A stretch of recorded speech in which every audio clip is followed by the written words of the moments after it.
যুক্তরাষ্ট্র ইরানকে এক টেবিলে আনতে গিয়ে যেন কঠিন পরীক্ষা দিচ্ছে পাকিস্তান। মধ্যস্থতার গুরু দায়িত্ব কাঁধে নিয়ে বেশ দৌড়ঝাঁপ করতে হচ্ছে দেশটির প্রধানমন্ত্রীকে। সম্প্রতি ভেস্তে যাওয়া ২১ ঘন্টার বৈঠকের পর এবার দুই পক্ষকে কাছাকাছি আনতে সৌদি এবং তুরস্ক সফর করতে যাচ্ছেন পাকিস্তানি প্রধানমন্ত্রী শেহবাজ শরীফ। যুক্তরাষ্ট্র ইরানের মাঝে যুদ্ধবিরতি এখনও টিকে থাকলেও তা যেন কাচের মতো ভঙ্গুর। দীর্ঘ প্রচেষ্টার পর যুদ্ধরত দুই দেশকে আলোচনার টেবিলে আনা গেলেও তা ধাক্কা খায় গত রোববার। টানা ২১ ঘন্টা কথা বলেছেন মার্কিন ভাইস প্রেসিডেন্ট জেডি ভান্স এবং ইরানের পার্লামেন্ট স্পিকার মোহাম্মদ বাঘের গালিবাফ, কিন্তু ফলাফল শূন্য। RICL TMX, যুগের পর যুগ স্থাপনা থাকে মজবুত।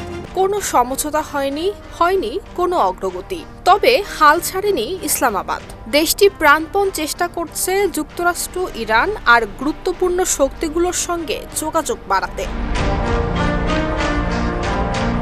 এদিকে ডোনাল্ড ট্রাম্প বলেছেন, আগামী ২ দিনের মধ্যেই আবারও শুরু হতে পারে আলোচনা। তিনি জানান, বৈঠকের সম্ভাব্য স্থান আগে ইউরোপ বলা হলেও এখন সেটি ইসলামাবাদে হওয়ার সম্ভাবনাই বেশি। এ সময় পাকিস্তানের সেনাপ্রধান আসিম মুনিরের প্রশংসাও করতে শোনা যায় তাকে। অন্যদিকে মধ্যপ্রাচ্যে থামছে না উত্তেজনা। যুক্তরাষ্ট্র এরই মধ্যে নৌ অবরোধ আরও জোরদার করায় হরমুজ প্রণালী ঘিরে নতুন করে বাড়ছে সংঘাতের আশঙ্কা। এতে বিশ্ববাজারে তেলের দাম নিয়েও তৈরি হয়েছে অনিশ্চয়তা। জাতিসংঘ বলছে, আলোচনা আবার শুরু হওয়ার সম্ভাবনা খুব বেশি। তবে এই প্রক্রিয়া হবে দীর্ঘ, কঠিন এবং জটিল।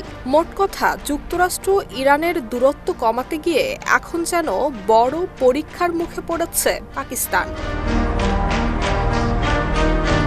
নুসরাত জাহান মেহেক, ঢাকা পোস্ট।